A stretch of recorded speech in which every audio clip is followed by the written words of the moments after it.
Assalamualaikum warahmatullahi wabarakatuh. Sahabat cinta Quran, saya mengajak sahabat semuanya untuk berkontribusi di program Syiar Quran yang di dalamnya ada program membebaskan buta aksara Quran, program mencetak 1 juta dai Quran, dan beasiswa untuk para penghafal Quran, dan juga program sosial dan kemanusiaan. Sungguh ini bagi orang-orang beriman amat sangat menggiurkan. Maka atas apresiasi itu semuanya, kami persembahkan sebuah event spektakuler Amazing Muharram. Mari dukung event Amazing Muharram dengan berdonasi untuk program Syiar Quran. Daftar langsung di www.amazingmuharram.com. Salam cinta Quran. Assalamualaikum warahmatullahi wabarakatuh.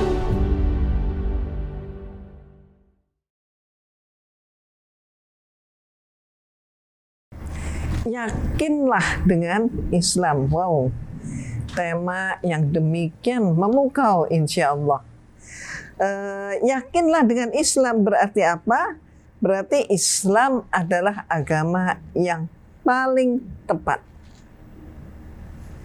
Umi bisa mengatakan seperti ini karena Umi pernah menjadi pemeluk agama lain. Jadi Umi selama 28 tahun hidup di dalam sebuah agama yang menyatakan bahwa Tuhan itu Trinitas. Tuhan itu Trinitas, yaitu ada Bapa, ada Putra, dan ada Roh Kudus. Dan alhamdulillah ketika saat Umi ingin mendalami agama tersebut, Umi ingin menggapai ridho Allah, yang saat itu menyebutnya adalah ridho Tuhan. Umi kemudian mempelajari lebih rinci. Bahkan Umi pun memasuki kehidupan religius, dan kemudian alhamdulillah ketika Umi mempelajari perbandingan agama dengan tujuan untuk semakin memantapkan tentang agama yang Umi anut dahulu, maka diajarkan apa itu Islam, apa itu Buddha, apa itu Hindu, dan sebagainya. Dan ternyata ketika Umi mempelajari Islam, maka yang diperkenalkan adalah bahwa Islam itu agamanya orang miskin, orang bodoh, orang melarat. Islam itu identik dengan kekerasan. Apalagi saat ini, Islam dikatakan sebagai ekstremis, sebagai teroris, radikal, dan lain sebagainya. Maka Umi semakin penasaran, ingin tahu. Maka kepada dosen Umi mengatakan, saya ingin mempelajari lebih jauh tentang Islam, justru dari sumber agama Islam itu sendiri. Yaitu dari apa? Dari Al-Quran. Dan Umi diizinkan, silakan Anda pelajari Al-Quran, dan tugas Anda adalah mencari kelemahan Islam. Ini awalnya. Umi ke perpustakaan, dan Umi cari Al-Quran. Mencari Al-Quran tidak susah, karena perpustakaan mereka adalah perpustakaan yang lengkap. Umi bawa pulang, malamnya Umi mulai mempelajari. Tapi ketika Umi mau memulai mempelajari, saat itu Umi terkendala. Apa kendalanya? Umi tidak mampu membaca huruf hijaiyah. Umi lihat bentuknya, maka halaman per halaman Umi perhatikan, ini hurufnya kok aneh banget. Kata orang Betawi, panjang-panjang, bulat-bulat kayak cendol. Nah, Umi juga nggak mampu mempelajari seorang diri. Tapi kalau Umi mendatangkan seorang ustadzah, ya nggak mungkin juga ustadzah bisa masuk ke tempat itu. suatu yang mustahil. Maka kemudian Umi teringat ada kitab suci Al-Quran yang dilengkapi dengan terjemah. Besoknya Umi kembalikan. Dan setelah Umi kembalikan, Umi cari kitab suci Al-Quran yang pakai terjemah. Alhamdulillah juga tidak sulit mencarinya. Umi temukan yang pakai terjemah, Umi bawa pulang. Malam harinya mulai lagi lah Umi meniatkan diri untuk mempelajari Al-Quran. Kali ini ada lagi hambatannya. Apa hambatannya? Umi terbiasa membaca huruf Latin. A, B, C sampai Z.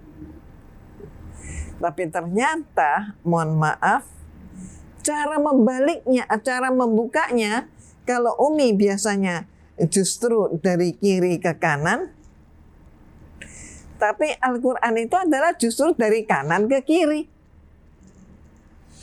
Maka akibatnya apa?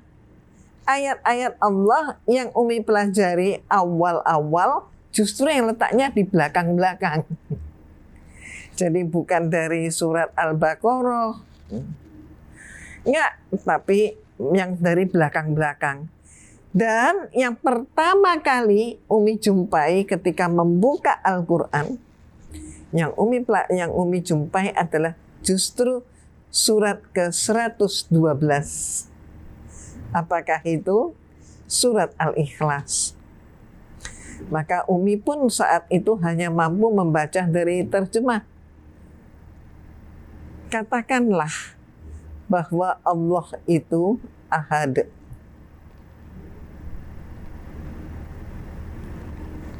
Nah, ini benar. Umi saat itu kemudian langsung berpikir, ya betul. Apa jadinya kalau Tuhan itu lebih daripada satu? Dalam surat Al-Ikhlas pun kemudian dikatakan bahwa Allah itu tempat berlindung. Ya memang benar.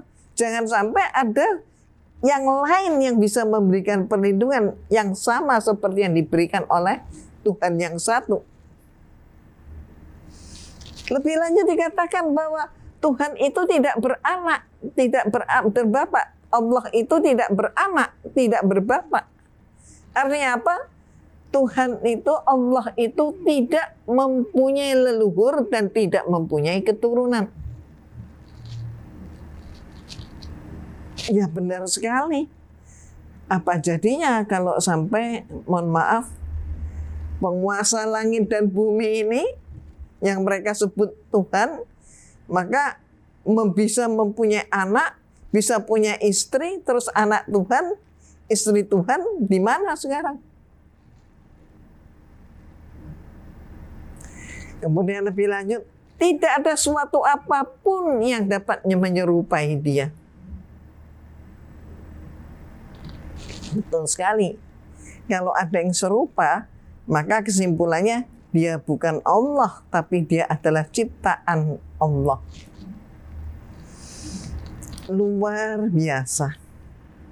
Saat itu Umi terkaget-kaget, dan setelah terkaget-kaget berangsur berubah kekagetan Umi menjadi suatu kekaguman.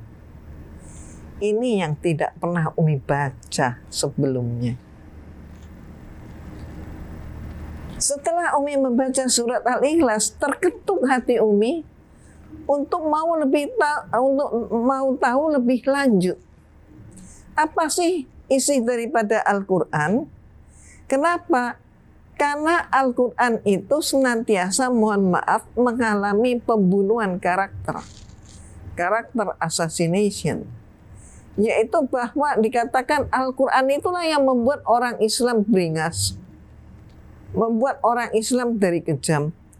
Al-Quran itulah yang mengajarkan orang untuk haus dengan perang dan seterusnya. Tapi demikian indah konsep tentang ketuhanan ini. Umi bisa menyatakan demikian ini karena Umi sudah mempelajari tentang sejarah agama yang Umi anut dahulu. Sampai juga Umi mempelajari bagaimana seorang nabi diproses menjadi seorang Tuhan. Sampai Umi mempelajari bagaimana awalnya suatu masyarakat yang mereka ini mempunyai Tuhan banyak, yaitu dewa dan dewi, dan kemudian karena kepentingan negara, kepentingan politik, maka kemudian mereka menyadari Tuhan banyak itu tidak kondusif. Maka harus ada penyempurnaan Tuhan, penyempurnaan dewa-dewi. Bagaimana mungkin misalnya ada dewa perang, ada dewa damai. Ada dewi awet muda, tapi ada juga dewi kecantikan. Lah ini nggak ini juga kan? Ada kemudian dewa yang menjadi kegemaran pemudi, ada juga dewi yang menjadi kegemaran pemuda. Silakan coba tebak siapa dewi yang menjadi kegemaran pemuda? Zina. Siapa yang menjadi kegemaran pemudi? Bisa saja Samson. Samson, ya Samson. Dan Samson dikatakan anak Tuhan. Nah, macam-macam. Ada dewi kesuburan, ada dewi kekeringan, ada dewi dingin, ada dewi dingin, dewi panas, atau dewa dingin, dewa panas. Nah, ini mereka sering kali berantem. Tapi di antara semua dewa-dewi itu, mereka mempunyai satu pimpinan, satu ketua. Dan ini yang mereka sebut dewa bapak. Dewa bapak. Nah, ini cikal bakalnya. Maka kemudian muncullah Trinitas. Oknum yang kedua adalah Nabi Isa alaihissalam yang mereka jadikan sebagai Tuhan. Dan peristiwa itu terjadi sebagai hasil kesepakatan sebuah konferensi yang dalam bahasa Latin Romawi disebut konsili di kota Nizea. Maka disebut konsili Nizea tahun 325 Masehi. Sejak saat itulah muncul Trinitas. Terus begitu saja muncul? Oh, tidak demikian saja. Sejarah menyatakan proses diterimanya konsili Nizea, putusan itu oleh orang-orang Romawi, itu prosesnya cukup panjang dan jangan kaget, berdarah-darah. Berdarah-darah. Nah, ini sejarah yang demikian ini yang mohon maaf banyak yang tidak tahu. Sehingga kembali lagi ketika Umi menemukan surat Al-Ikhlas, Qul wallahu ahad, Allahu samad, lam yalid walam yulad walam yakul lahu kufuwan ahad. Luar biasa. Kalau ada orang yang berbahagia karena menemukan harta karun, mohon maaf, kebahagiaan Umi lebih daripada itu dengan berjumpa dengan surat Al-Ikhlas. Maka tepatlah menurut anggapan Umi dan bisa dibuktikan bahwa Islam itu ternyata kalau kita meneliti dengan benar, seluruh nabi itu pun sudah beragama Islam. Seluruh nabi beragama Islam. Jadi kalau kemudian kita beragama Islam, ya berarti kita ini sama agama kita dengan semua nabi-nabi yang lain. Tapi sempurnanya Islam justru ada pada masa Rasulullah Sallallahu Alaihi Wasallam.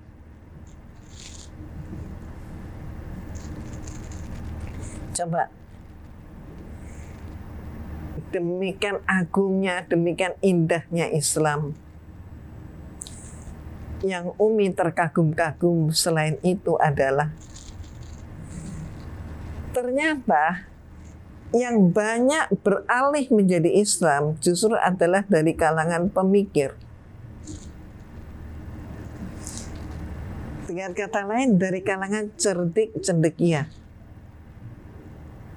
Walaupun kenyataannya juga ada orang meninggalkan Islam, mengingkari Islam, ada. Tapi kasusnya kasus yang terbalik. Islam, agama yang demikian mulia, agama seluruh nabi, yang Umi katakan kesempurnaannya ada pada masa Rasulullah SAW, setelah demikian banyak diubah-ubah oleh para pengikut Nabi sebelumnya. Ini bisa kita lihat, Al-Quran itu tidak lekang oleh zaman. Sementara kitab-kitab yang lain harus mengalami penyempurnaan, perubahan, diedit. Bahkan ada ayat yang kemudian dianggap, oh itu sudah nggak perlu dipakai.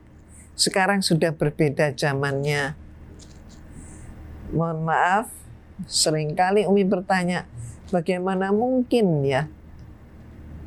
Kalau memang kitab itu bersumber dari wahyu Allah, mengapa harus disempurnakan? Suatu contoh yang sudah banyak kita ketahui. Misalnya saja tentang babi. Ternyata semua nabi pun mengharamkan babi. Tapi ternyata di dalam kitab Imamat pasal 11 ayat 7, tahun-tahun yang lampau, di bawah, katakanlah di bawah tahun 60, dinyatakan babi itu haram. Tapi coba cek di dalam kitab yang ada sekarang, Imamat pasal 11 ayat 7, isinya apa? Babi hutan itu haram. Jadi berarti ada sisipan, ada tambahan kata hutan. Jadi apa bedanya babi dengan babi hutan? Mereka katakan kalau babi hutan itu kotor, kalau babi ternak, babi kota itu sudah dikandangin, udah bersih katanya. Ya tetap aja babi.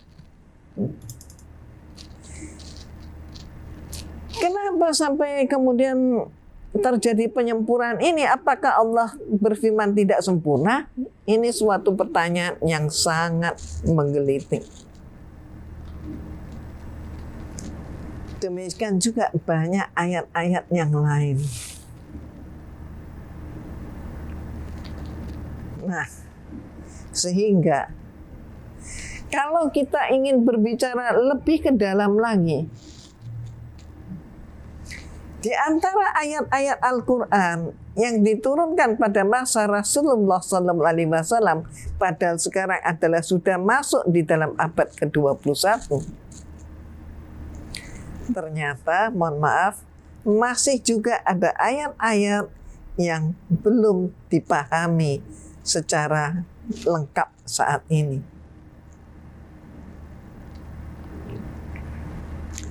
Contohnya saja, ayat Allah yang menyatakan bahwa ada dua lautan, yang satu airnya tawar, yang satu airnya asin, pahit. Dan dua lautan ini menyatu, tapi mereka tidak menjadi berbaur satu. Seolah ada dinding penyekat. Kalau orang membaca ayat ini,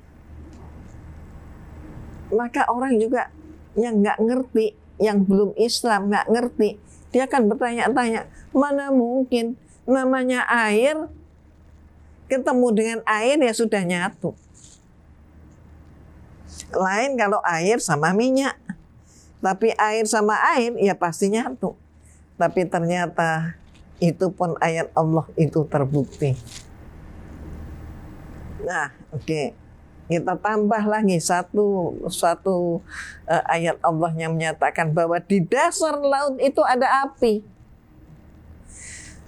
Orang yang tidak mengerti, orang yang tidak paham, mereka akan menyatakan, mana mungkin dalam laut ada api. Sementara api terkena air padam. Tapi kenyataannya apa? Memang betul-betul para peneliti menemukan bahwa di dasar laut ada api. Luar biasa. Kita berbicara lagi misalnya tentang gunung.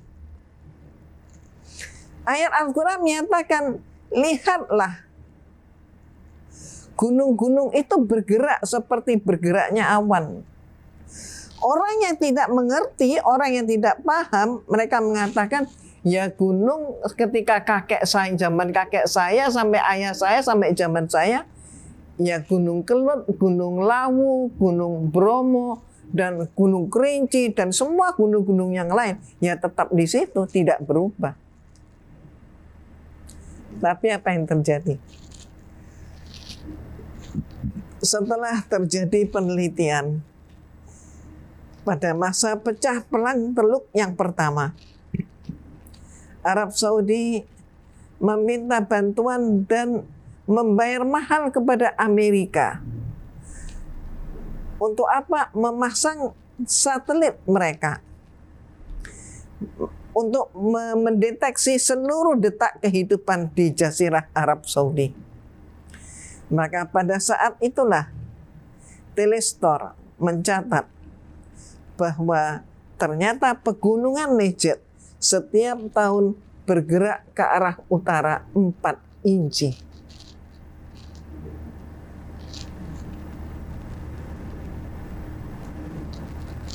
Satu lagi soal ikan. Masih ingat tentang peristiwa ketika Nabi Musa berjalan menyusur laut dengan berbekal membawa ikan? Ternyata ketika kemudian beristirahat, maka ikan itu akan dimakan, akan dimakan. Ternyata apa? Asistennya mengatakan ikan itu sudah melompat kembali masuk ke dalam laut. Dalam pemikiran kita, mana mungkin ikan bisa diletakkan dalam keranjang, tetap dalam keadaan hidup, bahkan kemudian melompat ke laut. Ternyata beberapa waktu yang lalu peneliti menemukan di suatu wilayah di Afrika, ternyata ketika air laut pasang menghempaskan pasir, lumpur dan sebagainya, maka yang tidak terelakkan adalah juga menghempaskan ikan. Begitu ikan itu menggelepar, maka terbungkuslah dengan pasir, dengan lumpur itu. Dan pembungkus itu kemudian menjadi tebal, dan ikan itu terbungkus. Ketika kemudian mereka ini mencangkul tanah di pesisir tadi, kemudian ada yang mendapatkan apa ini? Seperti seperti ketela pohon begitu ya, memanjang. Apa ini? Tapi kemudian ketika ditekan, diremas, ternyata terlepas itu adalah ekor ikan, dan ikan itu masih hidup.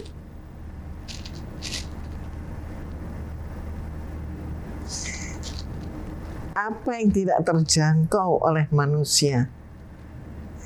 Pikiran manusia ternyata adalah pikiran yang berlaku untuk waktu terbatas. Tapi Al-Quran lintas waktu. Al-Quran untuk sepanjang zaman. Teknologi yang tidak mampu dicerna oleh manusia pada suatu masa, dan ternyata Al-Quran sudah menyatakan manusia belum mengerti penyebabnya.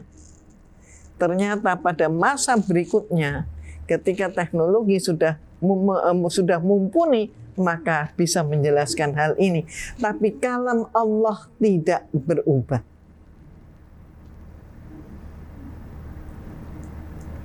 Maha benar Allah dengan semua firman-Nya.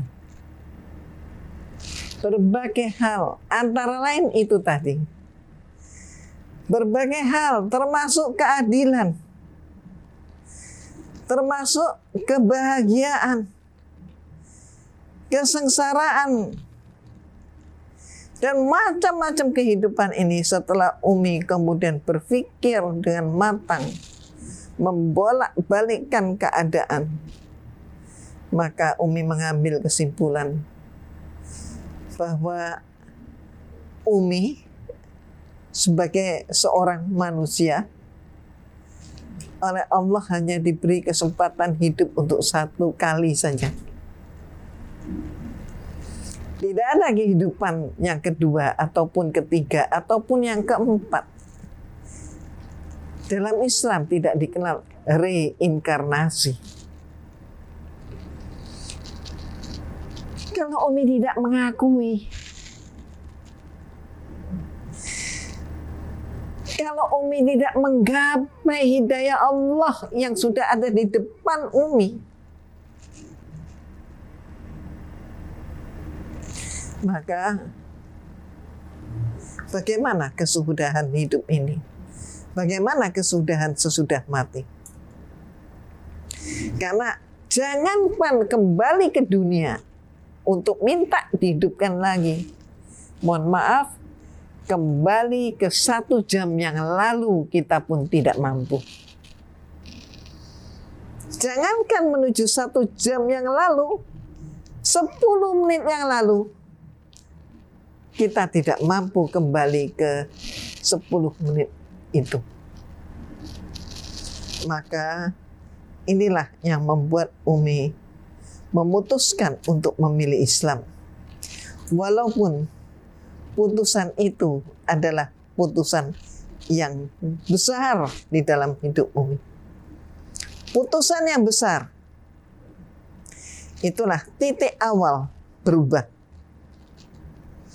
Maka saudara-saudara dan ananda seluruhnya, kapan lagi? Selagi masih ada waktu, selagi Allah masih memberi kesempatan kepada kita.